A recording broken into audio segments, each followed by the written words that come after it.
The business of operations management is difficult, particularly in large enterprises like banking, insurance, and other services companies with teams of hundreds and thousands around the globe. Now add in recent pandemic forcing the workplace to change forever. Managers and employees are under immense pressure to get work done, while also finding ways to balance performance and well-being. The complexity is building, and it can be difficult to find the answers. This podcast, AO On Air, partnered with Active Ops, is designed to help identify areas that will help employees, managers, and senior leaders find solutions to the challenges within operations management. The future of work will take all departments, such as HR, IT, and Ops, aligned along with a steady dose of innovation to succeed. We'll bring you topics, thought leadership, and simple plans to help lead your teams into the future of work. A hybrid work world that will learn from one another and truly act globally, breaking down the silos of older management models for new ways of working. Welcome to the journey. Now let's begin. Hello and welcome to AO On Air. My name is Michael Cups and I'm your host today, and this is a podcast sponsored by Active Ops.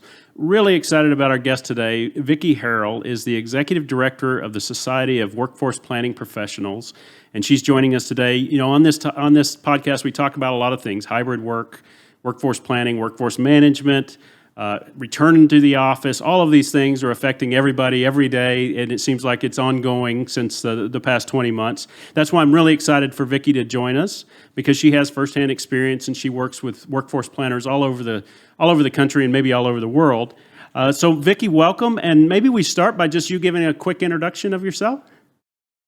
Well, thanks. I'm really glad to be here with you today and excited to share some insights from SWPP with you all. My name again is Vicki Herrell. I'm Executive Director of SWPP, and we have a sister association, the Quality Assurance and Training Connection, QATC. And SWPP has been around for 20 years. We started in 2002. And QATC since 2008. So we've been around quite a while. And I have been around quite a while. I only admit to 20 plus years in the workforce management industry, Nice. But been around for quite a while. I actually started my career at the former TCS Management Group in their events area, and actually started as one of their first employees, and then they are now part of another organization. But that's where I started a long time ago, and have had a great career in workforce management. It's something that I dearly love and have enjoyed every minute of. Excellent. Well, welcome so much. So maybe we start there a little bit. You know, workforce planners kind of keep the economy going. They keep commerce rolling because they're making sure that people are in the right place, doing the right thing at the right time, and getting the work done, whether it's banks or call centers or whatever it is. So maybe you could just give us a little bit about what a workforce planner does. So workforce planning is all about getting that just right number of resources in place, whether it's a contact center or a bank, as you said, or any of those other organizations. It is so important that we're making sure that we're getting exactly the right number, not overstaffed, not understaffed. And the other thing is that it is as much an art as it is a science. We say that it's a science because there's a lot of math involved, and you know exactly, you can get numbers with math, and you can get an exact number of, people that you need, but you also have to make it an art, because those basic numbers may not fly in your organization. You may not have exactly the right number, or you may have too many. And so we've got to figure out with what we have and what we need, what the best number of just right people is. So it's something that's really hard. Again, you can also refer to this process as resource planning or workforce planning or workforce management or any of the three of those things. Yes, those words get known around. But it's interesting, the just right piece of what you just mentioned there is interesting because this, the past 20 months, everybody knows we went through some pretty strange events in our lifetime where people had to go work from home. Now there's words like hybrid use, capacity limits in buildings. There's all kinds of new restrictions and or uncertainties, if you will. So what kind of impact has this had on workforce planners knowing that there is this uncertainty ahead of them? Well, it's been really funny. There are several different aspects of workforce planning, but the basic thing is that we all start with is data gathering and analysis. And right now we've kind of thrown that out the window because we don't know. All of our assumptions prior to March of 2020 have been thrown out the window. Things that happened in 2020, we don't know if they're going to continue to happen in 2021 and 2022. So we've got a whole lot of just questions out there as to exactly how to proceed with workforce management. We've had a lot of sessions with SWPP where people just say, I'm just throwing my forecast out the window. There's just no way to know what's going to happen. So, when you're starting in workforce management, they say you need at least 13 months of really good data to get started with workforce management. Well, we don't have that anymore. It's, since March of 2020, we don't know what we have there. We have data, but is that data something that's going to continue? Is it good data? Is it bad data? We don't know. So it's really been hard to just start with what do we need? Yeah, that makes sense. And we've been talking to our customers quite a bit about what is the new data that's necessary. You talked about it starts with data gathering and data analysis. And so we've been asking a lot of our customers, what data do you need that you don't have today? And like you said, it's a moving target, but certainly there's things now starting to evolve about, productivity of people in the office, out of the office. Are you seeing any trends there that are helpful or still an unknown for workforce planners? I feel like the productivity of the actual agents really hasn't been the issue. The issue has been, I would not say productivity. I would say it is more whether or not they're going to show up. Because prior to the pandemic, people who worked from home really worked from home because they were the top of the heap, right? Yep. You had to have certain KPIs to work from home. You had to have, in many cases, somebody come to your house, make sure that you had an office with the door that would shut. You didn't have any children at home. You didn't have any pets at home. All of those things. Well, now everybody's at home. For the most part. There are people who are in the office and people who are hybrid already, but the people who are at home, if a whole organization is home, there's not anything that they did to give them the opportunity to work at home. Yeah. So we have to somehow make sure that we are engaging those employees. Agent engagement has really been a big issue throughout this whole thing. And also, other than that, we have to make sure that they are sticking to their schedule. Adherence has not been right as good as you would expect it to be when you're at home. That used to be a big draw for people who were, to send people home is, well, they're going to have great adherence. They're going to log in right on time. They're going to take their lunches and breaks on time. They're going to be leaving on time. But adherence hasn't been as perfect as we had hoped it would have been as well. So I think that's the issue, the engagement piece and the adherence piece. Yeah. that we're struggling with. Yeah, it's interesting because you say that, prior to the pandemic, the people that work from home could control their environment, and maybe post-pandemic, they couldn't control some things like kids being at home and things like that. So it's a challenge for everybody. Yeah, that's interesting. But you hear companies talking about business resiliency and agility and things like that, which are all good words and they're all important aspects of companies these days. What role does a workforce planner play in a company's resiliency or agility?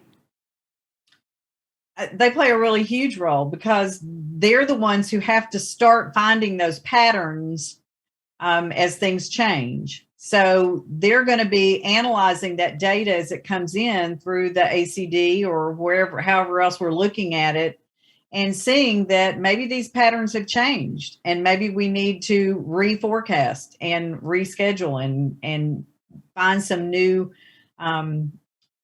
ways to get to these people that are trying to contact us in different ways at different times than what we've expected in the past. That shift in the customer behavior and the patterns has happened throughout this whole pandemic. And so workforce management really is the first step here into figuring out what those patterns are looking like and what we need to do to fix the current schedules to make them fit more to the new customer behavior. Yeah, that's interesting. I didn't really think about that before, but you're right. In addition to the workforce changing patterns, the consumers change patterns too, because whatever their normal was changed to different as well. Well, I understand that you guys at SWPP have done some surveys, and you've got some interesting insights to both workforce planning and just work in general. I mean, would you care to share some of those survey results with the audience? Yeah, and these are from 2020, so they're a little dated, but really good information, I think, that might give some people some insights into what's happened in this area over the past 18 months. So we asked our audience, this goes to the whole workforce management community, that what percentage of your staff were working from home pre-pandemic, and over half the people who responded said there were less than 25% of their staff at home pre-pandemic. But during the pandemic, almost 75% of the respondents said they had 91 to 100% of their staff at home. Wow.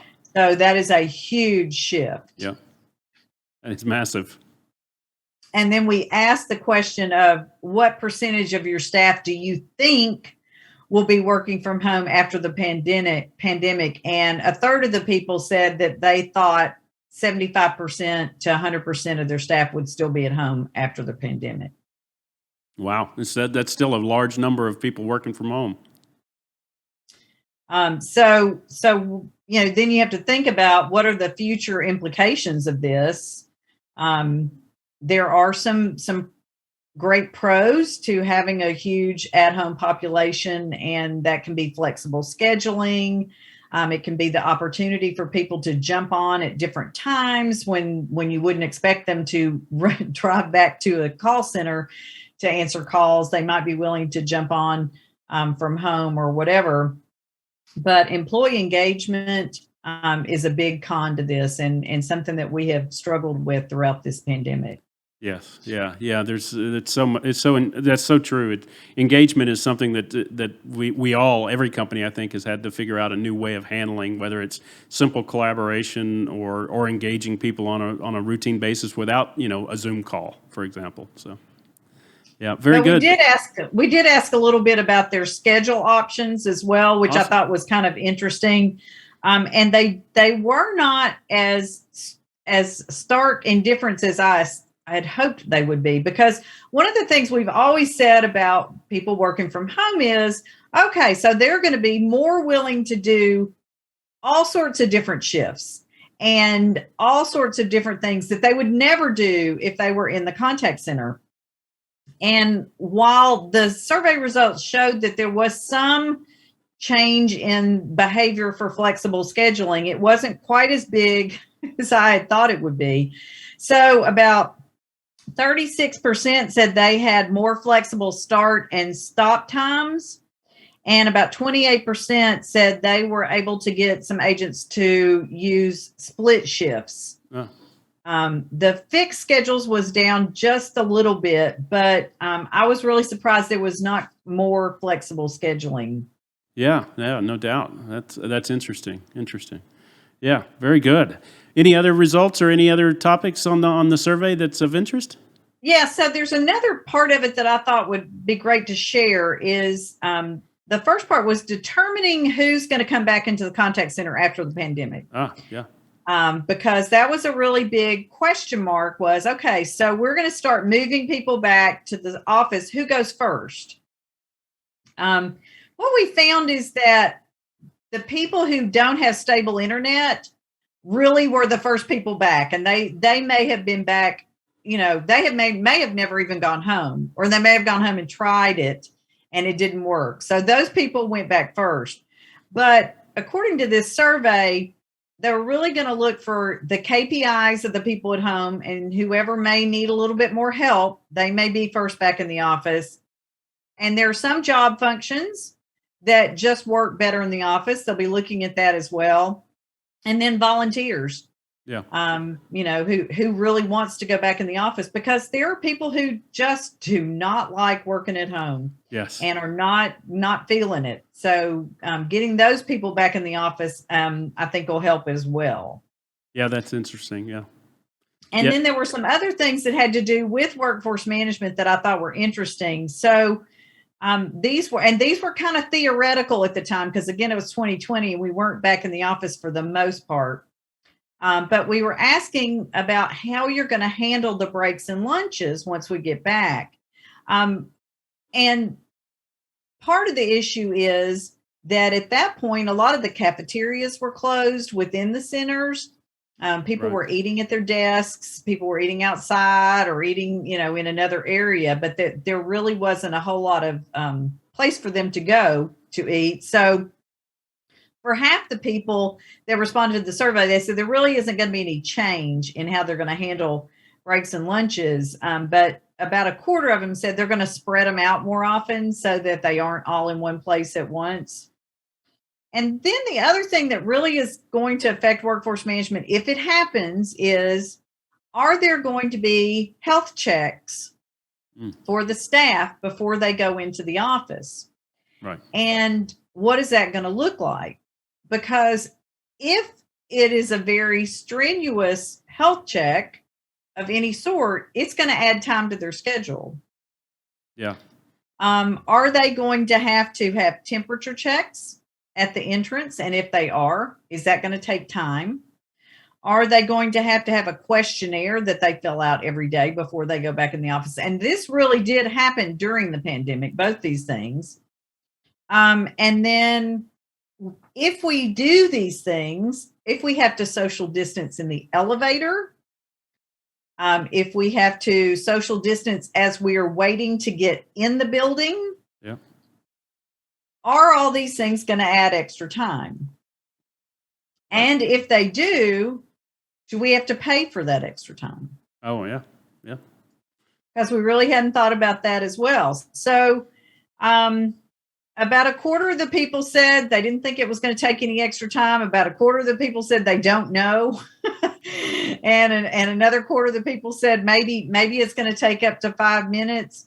But it really could depend on the queue that is coming into the office. And will workforce management need to stagger start times just to deal with that? Yeah. And then once we figure out, is it going to take more time? Are we going to compensate for that? And almost half the people just said, we don't know. Yeah, right. I mean, if it's longer though than 1 or 2 minutes, it could have adherence consequences. It could have coverage consequences. So they just need to be really careful about that as we go back. Yeah. And then the last thing was, is it going to change your seating plan? Because that's something else we have to think about. And I know during the pandemic, a lot of places were just marking off at seats. So, Susie sat here, and then we marked off the next seat, and Johnny sat here. Right. But if everybody is going back to the office, you can't do that, because then you don't have room for everybody. That's right. So you have to think about that before you start going back to the office as well. So again, there is a lot going on here. There is. And just to return to the office sounds simple, but it's really not these days. It's going to be very complicated with a lot of decisions. We ourselves, I think our elevator policy, we've been going back since, late July, and I think it's only 2 people per elevator. So that is, if there's a large queue, it's get in line, and that is going to cost time. It's interesting. You don't really think about those things in the sense of scheduling who's going to be on the phone and who's going to be ready to take a customer inquiry at the right time. So back to your just in time, it takes a lot of elements there. So if you can only be 2 people in an elevator at a time, and you have to be at work at 8:00, what time do you have to get there to get in the elevator to get up to your floor? Yeah, exactly. And do we pay you for that? Right. It's great. Yeah, it's great. A lot of elements there. So turning our attention to your organization, I think you guys provide education. You provide certainly it's a membership type of an organization. Why don't you tell us a little bit about SWPP and what you guys offer? So we are a membership association specifically for workforce planners. We mostly deal with workforce planners in the contact center. Now there are people who work. Who do back office workforce management in an organization, but usually it is also tied to an organization that has a contact center as well. But we provide opportunities for education, for networking. We do a lot of things to make sure that you have the most up-to-date information and the most information to do your job right. So we do a tip of the week every week. And I will say during the quarantine process and during lockdown, we did a tip of the day. Oh, wow. Things were changing so much that we did a tip of the day for about 3 months, just, to make sure we were getting information out as quickly as we could. Yeah. We have a quarterly newsletter that comes out every quarter and gives you great information. It's 16 pages of wonderful articles about workforce management. In non-COVID times, we do regional meetings in different areas. We have had regional meetings on Zoom during these times as well. We do webinars. We have a Fundamentals of Workforce Management web seminar series that we provide to our members, and that's 8 web seminars a year just on the basics of workforce management. We do other web seminars throughout the year. Our sponsors, ActiveOps is one of our sponsors, and our sponsors provide some web seminars throughout the year as well. We have articles on our website. We have a library on our website that has all our archive tips of the week, archived survey results that happen every quarter, archived newsletters, just tons of great information out there. We have a certification for workforce planners. You can get your SWPP, Certified Workforce Planning Professional designation, by taking 3 tests and presenting a project. That's great. We do an annual conference. Well, that's the exciting thing. It's coming up, and it's going to be in person, I believe. That's right. The past 2 years, our annual conference has been virtual, and it's been fun, and it's been great information. And there have been some really positive things that have come out of that. But as well, we are so happy to be back in person on April 4th through 6th in Nashville. It's always in Nashville. And we've been at the Omni Hotel downtown Nashville for the past, I think, 6 years. So we're looking forward to that. That's great. Yeah, it's great to go back in person, and Nashville's a great city to visit for all those that are anxious to get kind of away from home for maybe a few days and enjoy some education opportunity and networking opportunities, like you said. That's fantastic. So say that date again, April 4th through 6th. April 4th through 6th in Nashville. Very good. So, Vicki, if somebody wanted to pick up a conversation, learn more about SWPP, or talk with you directly about some of the survey results that you mentioned today or anything else, how will they find you? So our website is swpp.org, and there are links on that website to contact me. It's vicky.herrell@swpp.org, or you could even do info@swpp.org.